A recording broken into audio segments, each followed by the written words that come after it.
Bismillahirrahmanirrahim. Ya abdu, wahai hambaku, mali afkarika tan'atifu ala afkarika. Kenapa sira pikirannya nyeleweng-nyeleweng? Kenapa otakmu ku sempoyongan? Kenapa logikamu kok menjadi muter-muter gak karuan? Kenapa? Dan kita setiap hari otak kita ini muter-muter, apalagi menjelang tidur. Hampir semua orang, jujur nggak? Mumpung-mumpung mikirin ngitungin ayamnya orang. Iya. Mikirin dia ternaknya Pak Afkar. Kenapa? Wa ma li humumika tabitu. Kenapa engkau membawa kecemasanmu sampai di malam hari? Iya. Mau tidur nangis lagi, ngapain? Mikirin utang? Mikirin suami nggak pulang-pulang? Ngapain? Itu.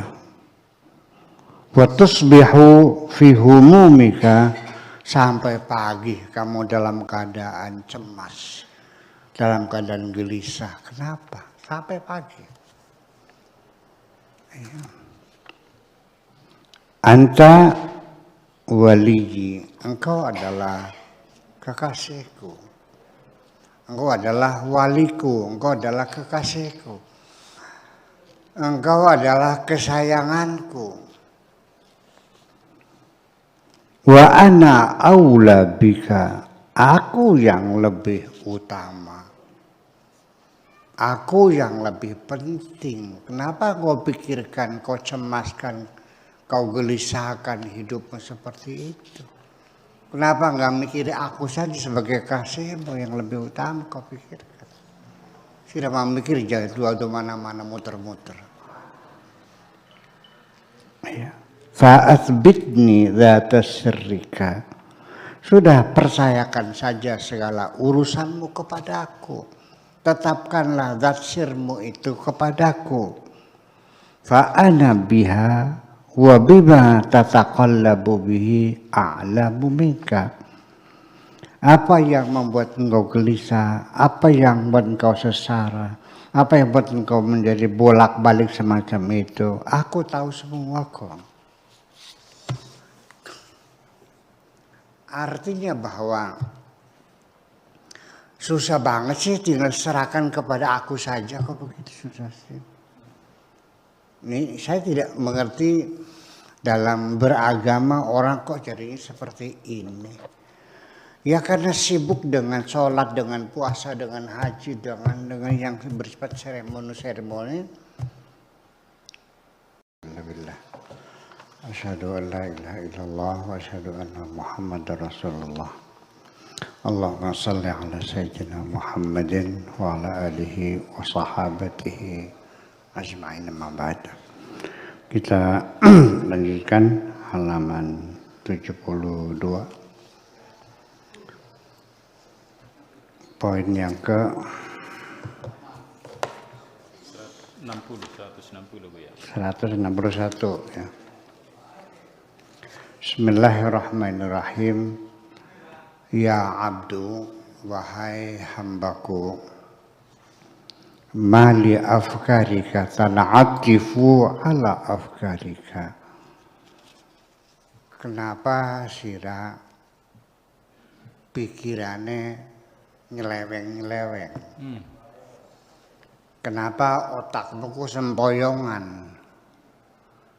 Kenapa logikamu kok menjadi muter-muter gak karuan? Kenapa? Dan kita setiap hari otak kita ini muter-muter, apalagi menjelang tidur. Hampir semua orang, jujur nggak? Mumpung-mumpung mikirin ngitungin ayamnya orang. Iya. Mikirin dia ternaknya Pak Afkar. Kenapa? Wa ma li humumika tabitu. Kenapa engkau membawa kecemasanmu sampai di malam hari? Iya, mau tidur nangis lagi, ngapain? Mikirin utang, mikirin suami nggak pulang-pulang, ngapain? Itu. Wa tusbihu fi humumika, sampai pagi kamu dalam keadaan cemas, dalam keadaan gelisah. Kenapa? Sampai pagi. Anta waliyi, engkau adalah kekasihku. Engkau adalah waliku, engkau adalah kekasihku. Engkau adalah kesayanganku. Wa ana aula bika, aku yang lebih utama. Aku yang lebih penting. Kenapa kau pikirkan, kau cemaskan, kau gelisahkan hidupmu seperti itu? Kenapa enggak mikir aku saja sebagai kasihmu yang lebih utama kau pikirkan? Tidak mau mikir jatuh atau mana-mana muter-muter. Ya. Fa'athbitni dzata sirrika. Sudah, percayakan saja segala urusanmu kepadaku. Tetapkanlah zat sirmu itu kepadaku. Fa'ana biha wa bima tataqallabu bihi a'lamu minka. Apa yang membuat engkau gelisah, apa yang membuat engkau sesara, apa yang membuat engkau menjadi bolak-balik semacam itu, aku tahu semua kok. Artinya bahwa susah banget sih, tinggal serahkan kepada aku saja kok begitu, susah sih. Ini saya tidak mengerti, dalam beragama orang kok jadinya seperti ini. Ya karena sibuk dengan sholat, dengan puasa, dengan haji, dengan yang bersifat seremoni. Syariatnya yang kamu perhatikan tidak salah, mas saya itu tidak salah, mengutamakan syariatnya. Tetapi syariatnya yang punya aturannya tidak kamu perhatikan. Ibu-ibu dan bapak-bapak sekalian, saya sangat menghormati orang yang menghormati peraturan-peraturan saya. Tetapi yang paling hebat adalah orang yang menghormati saya. Bukan peraturan saya, nggak ada urusan. Sekalipun saya membuat aturan, tidak boleh berbicara keras-keras di ruangan ini. Sekalipun saya yang buat aturan tidak boleh bawa anak kecil ke sini. Sekalipun saya yang membuat aturan tidak boleh merokok di sini. Ini aturan saya, rumah saya, betul nggak? Ketika tamu itu menghormati, saya hormati nggak? Saya hormati. Anaknya ditinggal di luar dengan kakaknya, dia masuk. Kemudian ada tamu mau ngerokok, dia permisi pakai mau ngerokok dulu. Ya udah bagus lah, betul nggak? Nah tetapi ketika orang itu belum sampai level penghormatan kepada syariat, ya terjebak pada syariat juga. Ya. Andai kan satu ketika tamu itu datang bawa anak perempuan yang sangat lucu sekali. Memang saya larang. Tapi karena saking lucunya saya jadi senang, dari gemes, pengen nyetot tuh, pengen menciumnya. Lihat peraturan, tamu itu lagi bener, biar aja di sini, peraturannya nggak boleh. Udah biar aja di sini, nggak apa-apa.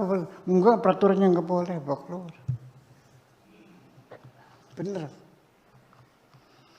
Atau malam harinya saya mandi, telinga saya kemasukan air sehingga agak budeg. Dan tamu itu melihat peraturan tidak boleh berbicara keras, jadi ngomongnya pelan-pelan. Au, au, au, au. Nggak kedengeran bu, ngomong yang keras. Nggak tahu peraturannya nggak boleh. Bener gitu. Jadi yang kehormati syari apa syariat? Yang utama syari'nya. Tetapi juga syariat harus juga. Paham nggak? Jangan mengalah lu mau syakur tuh tidak mementingkan sholat. Salaman yang baik ini. Jadi ini kadang-kadang juga orang-orang yang ngebully itu tuh, bully tuh, artinya yang dipotong-potong gitu, akhirnya disebarin. Menurut syakur sholat tidak penting. Segimana lagi? Terus tujuannya apa sih? Nggak tahu saya, kenal juga enggak. Ya udah nggak usah dijawab, biarin aja. Tinggal ibu-ibu loh pas kalian percaya enggak kalau saya mengatakan sholat tidak penting, percaya enggak? Ya udah selesai. Berarti dia nggak ada yang percaya, nggak ada yang percaya kan? Iya, iya kan begitu. Yang percaya paling ya orang yang tidak tahu, kan begitu. Mungkin saya dikiranya tukang beca, kan begitu barangkali. Atau pemulung sampah, barangkali kan gitu. Iya, nggak tahu bahwa Buya Syakur tuh punya pesantren, ya menitipkan agama Islam sama anak cucu kita supaya Islam tetap abadi di sini. Ya kan begitu. Jangan nggak mungkin. Nggak mungkin tiap hari saya ngobrol-ngobrol ke anak suruh sholat, masih mengatakan sholat tidak penting. Iya kan? Gitu. Nah itu. Jadi artinya bahwa sebabnya kita tidak paham itu karena kita terjebak pada seremoni-seremoni ya, yang berupa syariat saat itu. Syariatnya kita tidak memperhatikan. Jadi kalau sholat agama, kalau haji agama, zakat agama, puasa agama. Tapi bagaimana kita ingin mendapatkan kedamaian di hati, dikiranya bukan agama. Bagaimana kiranya kita tidur bisa lelap, turunnya lali, tidurnya lelap, makannya lahap, itu bukan agama. Bagaimana kita menjaga persahabatan dengan teman-teman, itu bukan agama. Membangun kasih sayang dan kemesraan dengan anak istri di rumah itu bukan agama. Ini kan jadi persoalan. Iya, jadi dikiranya itu persoalan kita sendiri gitu. Sudah, ini yang susah saya, yang makan saya, ya Allah nggak ada urusan. Tinggal menyerahkan saja, ya Allah, ufawwidu amri ilallah. Kuserahkan segala urusanku kepada Allah. Gara-gara orang utang nggak bayar-bayar, kamu nggak bisa tidur. Utangnya 10 miliar, uang kamu habis semuanya. Bangkrut, tertipu. Ada nggak yang berpikir ya udahlah, barangkali itu kehendak Allah. Mungkin saya punya kesalahan dulunya waktu banyak uang saya kurang sedekah. Ya udahlah saya ikhlaskan ya Allah, aku terima segala keputusanmu, kau habisi hartaku semuanya, silahkan, yang penting ampuni aku dan minta rezeki yang lebih baik lagi. Langkah banget. Nah ya ini kan ya susah kan begini. Kenapa kau tidak serahkan kepada aku? Aku lebih tahu kok bagaimana mengganti rezekimu yang lebih baik. Iya, saku minter kah? Kamu itu merasanya lebih pintar dari Allah kok. Belum minta juga kamu kan minta ngatur Gusti Allah itu. Setiap hari kamu berdoa, itu bukan berdoa, ngatur Allah. Iya boleh. Iya. Ibu-ibu sekalian, hal yang semacam ini bukan katanya, saya mengalaminya sendiri. Mengalami sendiri. Saya kerja di luar negeri 20 tahun ya. Betul enggak? Iya 20 tahun. Dan saya bukan TKW, bukan TKI. Yang kelas babu, yang yang gajinya hanya 3 juta. Tukang masak jadi supir. Saya sebagai high skill. Tenaga ahli. Kira-kira gajinya berapa selama 20 tahun? Banyak kan duit saya?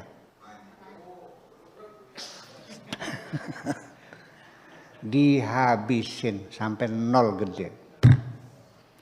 Sampai kompor bodol pun nggak ada. Habis semuanya, diangkut semuanya. Silakan.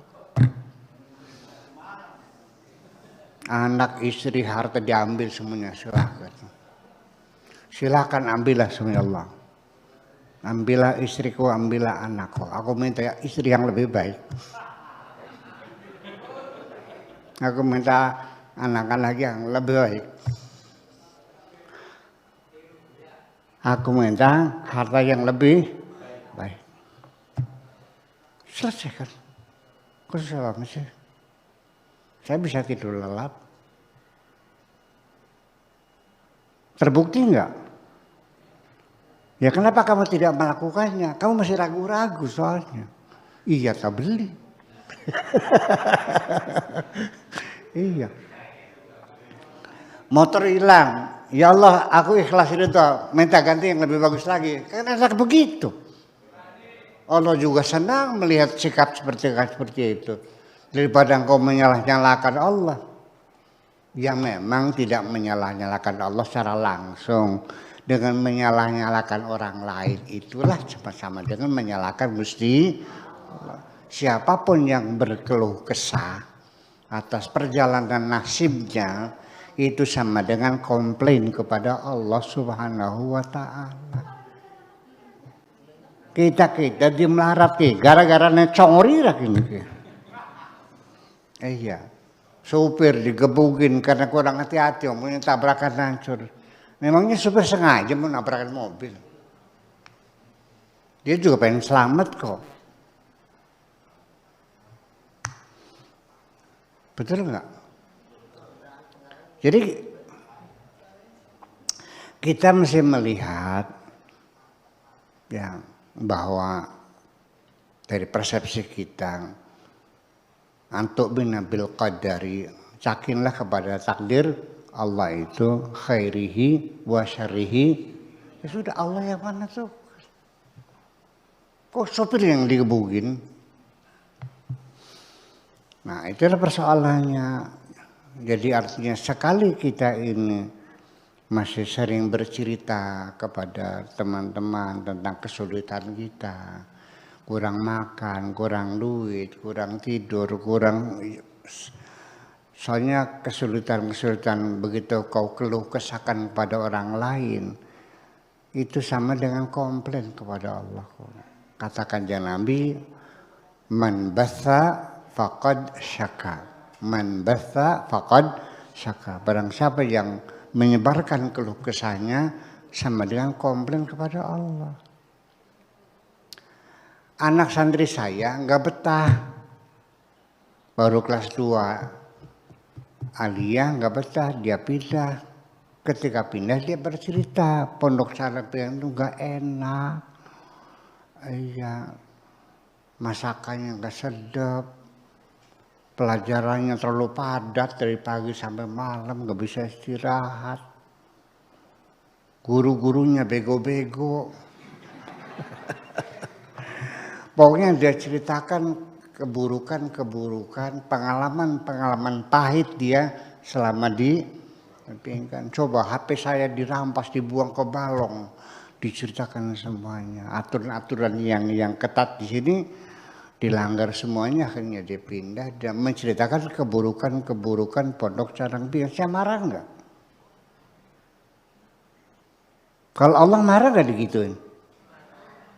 Coba pakai otak dikit dong. Coba pakai otak dikit dong.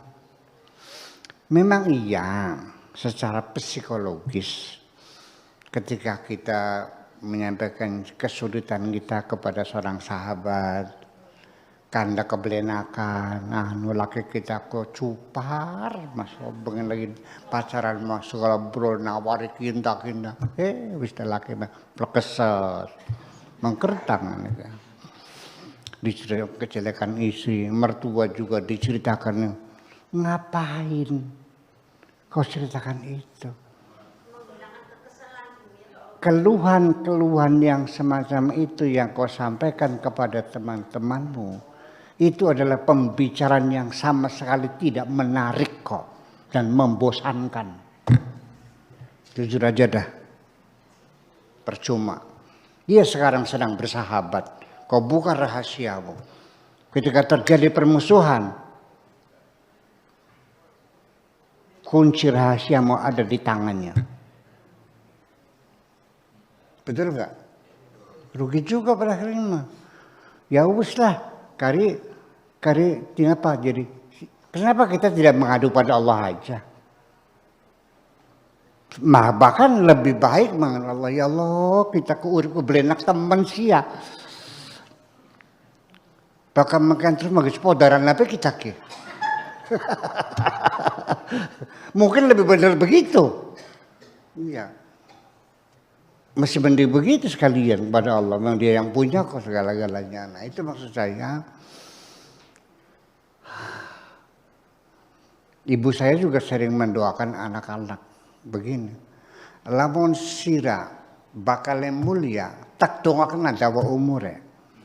Bakal beli bener. Tak dongakan gagian mati besisan. Ibu saya begitu. Artinya bahwa kalau kamu nanti bakal jadi orang jahat, saya doakan cepat mati saja kamu. Tapi kalau engkau bakal jadi orang yang baik, saya doakan panjang umurnya. Gitu. Ya namanya juga ngomong guyon emak kan. Ya, sentuh gurunya ibu saya begitu kadang-kadang ya. Saya yakin itu guru itu bukan sungguhan.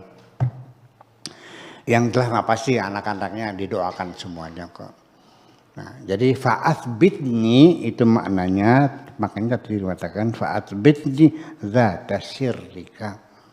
Semua rahasiamu sudah tetapkan saja kepadaku, pasrahkan kepadaku ya Allah. Jadi begini. Ya Allah, daripada saya disakiti tiap hari. Suamiku yang tidak tahu perasaan yang ini ya Allah, kalau memang panjang jodohku lanjutkan, beri aku kesabaran.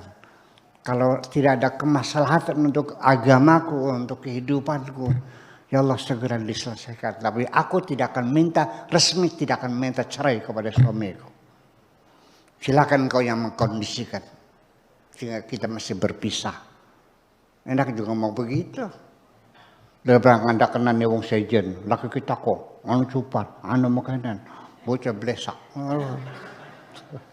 Ngapain? Ya itu tidak menarik bagi kalian. Jangan dikira. Memang kitanya ngerasa plong, karena itu beban dalam pikiran diceritakan orang lain, seperti kita menguras memori, betul nggak? Tapi dengan itu sementara, plongnya itu sehari 2 hari. Setelah itu yang mumet lagi. Karena tidak terselesaikan kok. Tahunya teman yang menjadi tempat curahan itu menolong kamu. Enggak, dia juga punya kesusahan sendiri kok. Boro-boro nolong sira. Itu kira-kira yuk kita serahkan saja intinya mah kepada Allah. Karena Allah yang lebih tahu daripada kita. Mana yang terbaik Allah yang lebih tahu. Jadi serahkan kepada yang lebih tahu. Jadi kalau kita memilih sesuatu yang kita tidak tahu, tolong nanya kepada orang yang tahu. Saya tidak ngerti berlian, mana diamond, mana imitasi, ya kan begitu. Kalau mau beli ya saya cari orang yang ahli diamond dong, ahli berlian. Betul nggak? Bikaji. Kini berlian dudukin ki. Belingin maksud dia. Ya dia tahu sih, dia pedagang berlian. Jangan sok tahu sendiri langsung dibayarin. Ternyata beli harga 5 miliar ternyata bohong, beling. Palsu lagi, kan begitu persoalannya. Nah cara menanya sesuatu itu dalam agama namanya istikharah. Paham? Kalau ada lelaki melamar kamu, ya nanya sama Allah sebagai Khalik, sebagai pencipta yang lebih tahu. Ya Allah, ini bagus enggak laki ini buat saya? Ya kan? Nanya dong, istikharah. Nah, tapi kalau dalam hal memilih jodoh, istikharah ini banyak dipakai orang. Istikharah ketika mau kawin, betul nggak? Tapi ketika mau menanam pohon apa yang bagus, nggak pernah istikharah kan? Enggak. Mau dagang apa, nggak mau istikharah kan? Mau mesantrekan anaknya di mana, nggak pernah istikharah kan? Enggak. Jadi istikharah untuk jodoh aja. Ya. Yuk kita biasakan, ya kan, tradisi Islam semacam ini. Cobalah istikharah. Mungkin pertama-tama Anda akan mengalami kesulitan. Sholat istikharah 2 rakaat sudah dibaca ayatnya ini, ayatnya ini, doanya ini. Ternyata nggak ngimpi-ngimpi. Ngimpi maning digedak-gedak macan maning. Iya. Jangan putus asa, teruskan lagi. Mungkin perlu banyak istighfar dulu. Iya dong. Percayalah. Kalau sudah ngomong, ya silakan datang kepada ulama solehin minta diistikharahkan, kan begitu persoalannya. Ya gitu. Ini poin yang pertama adalah intinya seperti itu. Yang berapa tadi? 161. Oke.